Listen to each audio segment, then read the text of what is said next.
When life gets unpredictable, preparation matters. In medicine, it's all about staying alert, ready for whatever comes through the door. On the road, it's no different. That's why Volvo designs vehicles to help anticipate risk, reduce harm, and protect lives. The Volvo XC90's advanced safety systems inspire confident decisions wherever the road takes you. The Volvo XC90, for life. Proud sponsor of the Pit Podcast. Learn more at volvocars.ca/safety. Every morning I've woken up as Prime Minister. I've been inspired by the resilience, the generosity, and the determination of Canadians. It is the driving force of every single day I have the privilege of serving in this office. That is why, since 2015, I've fought for this country, for you, to strengthen and grow the middle class. Why we rallied to support each other through the pandemic, to advance reconciliation, to defend free trade on this continent, to stand strong with Ukraine and our democracy, and to fight climate change and get our economy ready for the future. We are at a critical moment in the world. Mes chers Canadiens, Dear Canadians, every morning I've woken up as Prime Minister, inspired by the resilience, the generosity, and the determination that characterizes us as Canadians. This is what motivates me every day where I have the privilege of serving in this position. That is why, since 2015, I've fought for this country, for you, to reinforce the middle class, why we mobilized as Canadians to support each other during the pandemic, to move forward reconciliation, to defend free trade on our continent, for our unwavering support of Ukraine and democracy, and to fight against climate change and prepare the economy of the future. We are truly going through a critical time in the world. My friends, as you all know, I'm a fighter. Every bone in my body has always told me to fight because I care deeply about Canadians, I care deeply about this country, and I will always be motivated by what is in the best interest of Canadians. And the fact is, despite best efforts to work through it, Parliament has been paralyzed for months after what has been the longest session of a minority parliament in Canadian history. That's why this morning I advised the Governor-General that we need a new session of Parliament. She has granted this request, and the House will now be prorogued until March 24th. Over the holidays, I've also had a chance to reflect and have had long talks with my family about our future. Throughout the course of my career, any success I have personally achieved has been because of their support and with their encouragement. So last night over dinner, I told my kids about the decision that I'm sharing with you today. I intend to resign as party leader, as Prime Minister, after the party selects its next leader through a robust, nationwide, competitive process. Last night, I asked the President of the Liberal Party to begin that process. This country deserves a real choice in the next election, and it has become clear to me that if I'm having to fight internal battles, I cannot be the best option in that election. Mes chers amis, my dear friends, as you know, I'm a fighter. Inside, I've always fought because I care deeply about Canadians, and I will always be motivated by their best interest. And the fact is that even with all the efforts to get through it, the Parliament has been paralyzed for months after what has been the longest minority session in the history of our country, which is why this morning I met with the Governor General to let her know that we needed a new parliamentary session. And she acquiesced to my request, and the House will be prorogued until March 24th. During the holidays, I also had the opportunity to think and to have long conversations with my family as to our future. Throughout my career, all these successes that I've had personally is due to their support and their encouragement. So last night, during dinner, I shared with my children the decision that I'm sharing with you all today. I intend to resign from my position as leader of the Liberal Party and Prime Minister once the party has chosen its next leader after a national, robust, rigorous, and competitive process. Last night, I asked the president of the party to start that process. The country deserves a clear and real choice during the next elections. It has become obvious for me that if I have to focus on internal battles, I cannot be the best option during those elections. The Liberal Party of Canada is an important institution in the history of our great country and in our democracy. A new Prime Minister and leader of the party will carry the values and ideas of the Liberal Party in the next elections. I'm looking forward to watching that process in the following months. We were elected for the third time in 2021 to reinforce the economy after the pandemic and progress the interests of Canada in a complex world. And that's exactly what I will continue to do, what we will continue to do for Canadians. The Liberal Party of Canada is an important institution in the history of our great country and democracy. A new Prime Minister and leader of the Liberal Party will carry its values and ideals into that next election. I'm excited to see the process unfold in the months ahead. We were elected for the third time in 2021 to strengthen the economy post-pandemic and advance Canada's interests in a complicated world. And that is exactly the job that I and we will continue to do for Canadians. Merci beaucoup, mes amis. Thank you, Prime Minister. We'll now go to questions, starting with Laurence Martin, Radio-Canada. Bonjour, Monsieur Trudeau. Laurence Martin, Radio-Canada. Hello, Mr. Trudeau. You wanted to have this fight against Pierre Poilievre. Internal fights, we've had them in your party for months. Why are you deciding to abdicate now? What made you change your mind? As you know, I'm not someone who backs down very easily in a fight, especially such an important fight for our party and for our country. But I do this job because the interest of Canadians and the well-being of our country and our democracy is important to me. And it's become clear that I cannot be the leader in the next elections because of internal battles. As you all know, I am a fighter, and I am not someone who backs away from a fight, particularly when a fight is as important as this one is. But I have always been driven by my love for Canada, by my desire to serve Canadians, and by what is in the best interest of Canadians. And Canadians deserve a real choice in the next election.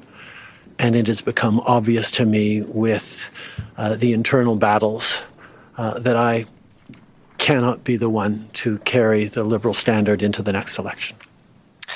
Vous êtes au pouvoir depuis près de 10 ans. You've been in power Le for Canada more a than changé 10 avec years, votre gouvernement. almost 10 years.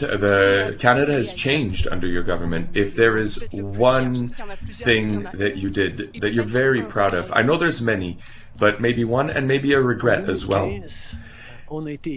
Answer. In 2015, we were elected on a promise of working for the middle class in this country, and that's what we were able to do. We've reduced poverty. We've helped families enormously. We created an economy that works for many more people and preparing for a future that is more digital and where climate change will have a greater impact. We did huge amounts of work with Canadians, and Canada is better because of the work that we've all done over the past few years. A regret, I continue thinking that if our electoral system had been changed so that people can put a first, second, and third choice on their ticket, parties would spend more time looking at what they have in common to be second or third choice rather than seeing polarization, but I could not unilaterally change our voting method in this country. We got elected in 2015 to fight for the middle class, and that's exactly what we've done over the past years. We reduced their taxes, we increased the benefits to families, we made sure the economy was focused on working for everyone and not just a few, and that has changed.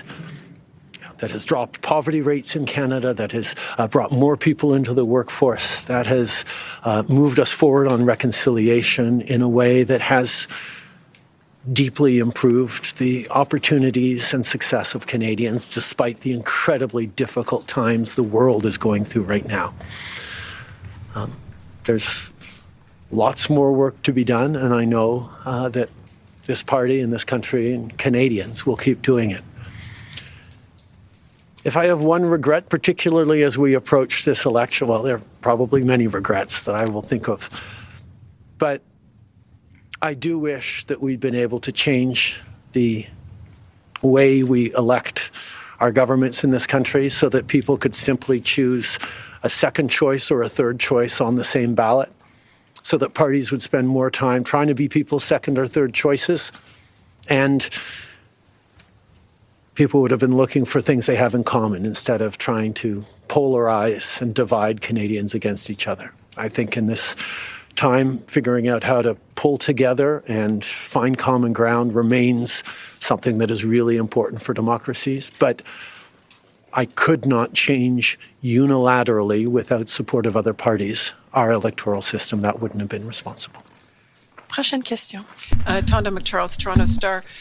Prime Minister, up until 3 weeks ago, you were intending to stay, and it seems that the event 3 weeks ago of Ms. Freeland coming out and saying you were firing her as your finance minister was the catalyst that brought us here today. So can you explain your side of what happened there? Chrystia has been by my side for close to 10 years now.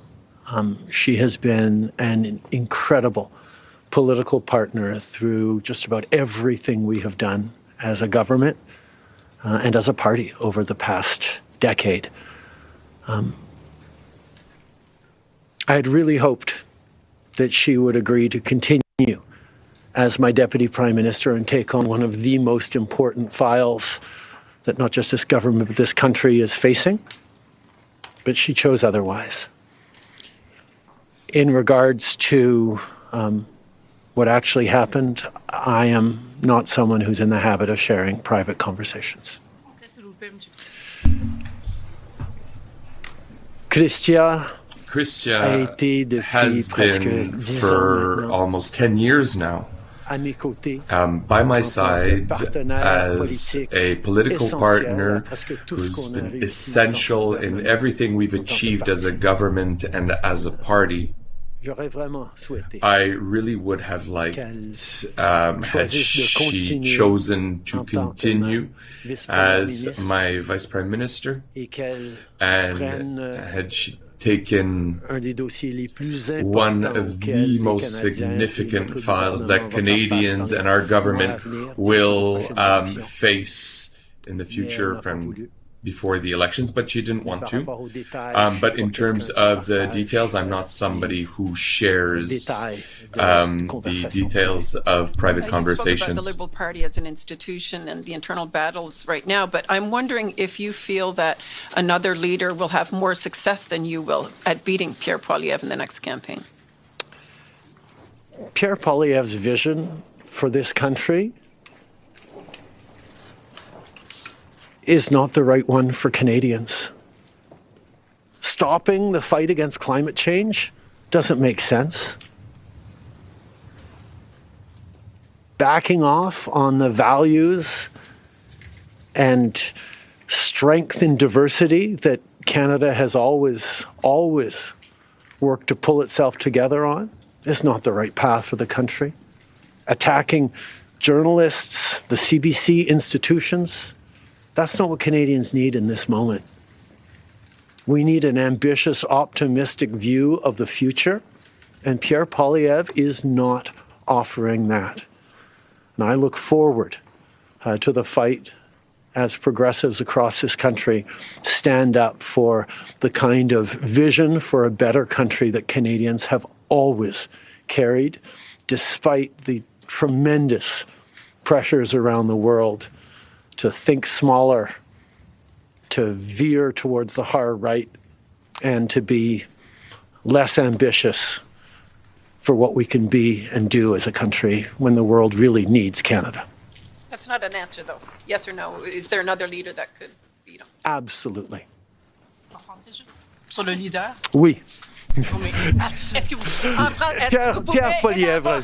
en français, s'il vous plaît, merci. In French, please. Pierre Poilievre has a profoundly small vision and erroneous for this country. If we were even to accept he has a vision, to go back on fundamental rights and stop the defense or the fight against climate change, or to not invest in a greener economy or more inclusive economy, always looking for division between Canadians rather than bringing people together to face the future with optimism and ambitious. It's not the right choice for Canadians. And I look forward to continue to be part of a progressive movement that will look for a brighter future for Canadians based on optimism and the work that Canadians have always done to build a better world. Hello, Mr. Trudeau. 16 years ago, in December 2008, Stephen Harper broke Parliament to avoid a no-confidence vote that he knew he was going to lose because the three opposition parties were going to vote against him. Exactly like the situation in which you find yourself today. At the time, Stéphane Dion had said, and I quote, that this was against the Constitution and affront to democracy. So I'd like to know why what was bad for conservatives of Stephen Harper should be good for the Liberals of Justin Trudeau. The Governor General in 2008 had correctly concluded that the House had just given their confidence formally to the Harper government, regardless of a signed letter, which was a political document. The voice of the House counts. Therefore, before stopping work at the House before the holidays, we had 3 no-confidence votes, 3 confidence votes. And we will have to retest the confidence of the House in March to get through the necessary budget elements to make the government work. In 2008, the Governor General correctly concluded that because the very last times in the previous weeks that the confidence of the House had been tested, it had passed that confidence test, Stephen Harper continued to have the confidence of the House. And it actually would bear out because as soon as they came back from the prorogation, Stephen Harper won a confidence vote once again. So a political document or political speeches doesn't carry the kind of weight that winning a confidence vote means.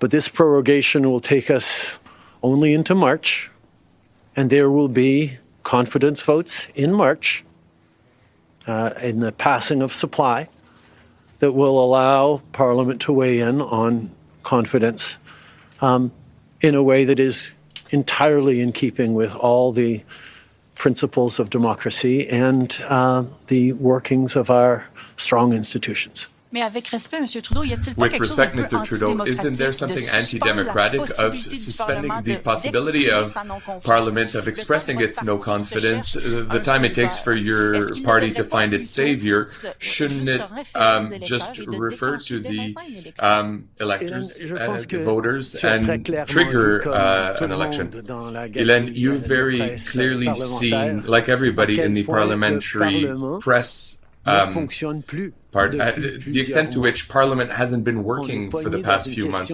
We're stuck in this question of privilege. There are obstruction motions constantly, and we've accomplished very little during the past few months in Parliament. Now, Parliament needs a reset. It needs to calm itself down, to get back to work for Canadians and not doing little politics constantly, which is what we're seeing from the Conservatives. So this reset has two elements to it. First, a prorogation, so that we can start anew with a fresh approach to Parliament.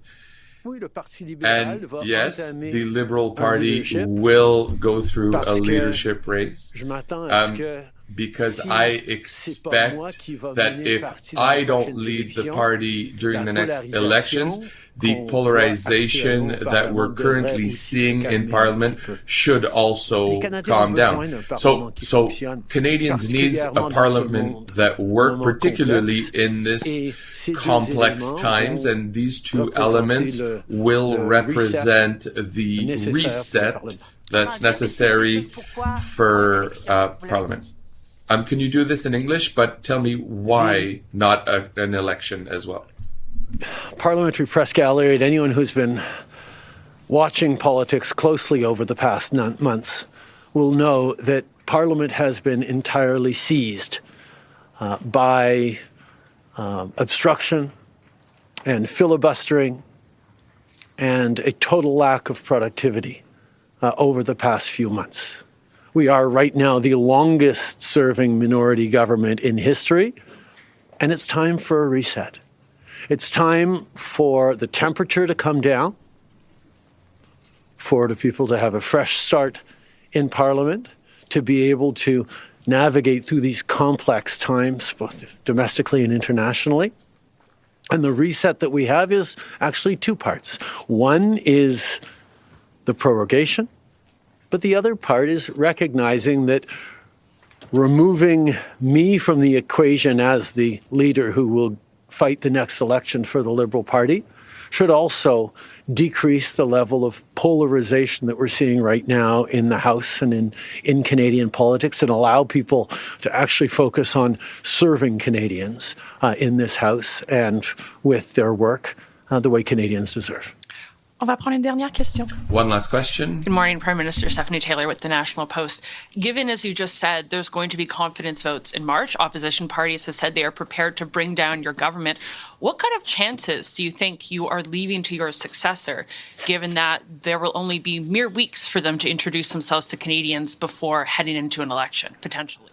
I have a tremendous amount of confidence in both Canadians and in parliamentarians' interest in serving Canadians in the right way. We're in a minority government right now, and there hasn't been an active leadership in a minority government in more than 50 years in this country. And there is always going to be the challenge of having a leadership race while a parliament would face confidence votes in the course of delivering supply to the government. So this is something that we're going to navigate through, but I truly feel that removing the contention around my own continued leadership is an opportunity to bring the temperature down, have a government that will focus on the complex issues that are coming forward in the coming months, while the party gets to have a full national process that brings in people from right across the country and makes a determination about the best person to carry the progressive liberal standard into the next election. Can you clarify whether ministers who would like to campaign for your job will have to step out of cabinet? And how can the Liberal government be in a position to protect Canadian businesses and Canadians from the threat of tariffs from incoming President Donald Trump when members of the government are going to be focused on who's going to be taking your job? The government will still, and the cabinet will still be very much focused on doing the job that Canadians elected us to do in 2021, which is fight for their interests, stand up for their well-being, and make sure that they are good and that Canadians are protected and strong. There will be a leadership process and the rules will unfold over the coming weeks. But I can assure you that the tools and the need to stand up for Canadians, to protect Canadians in their interests and continue to fight for the economy is something that everyone in this government will be singularly focused on. I can mention that obviously the rules and conditions of the Liberal Party leadership will be discussed in the following weeks, but the government that was elected to protect Canadians and their interests in a very complex world and was elected most recently in 2021 will continue this work with focus and singular emphasis on what is in the interest of Canadians, while the party does what it needs to have a leadership process. Thank you. This concludes the press conference today. Thank you. Thank you for being here on a beautiful Ottawa day.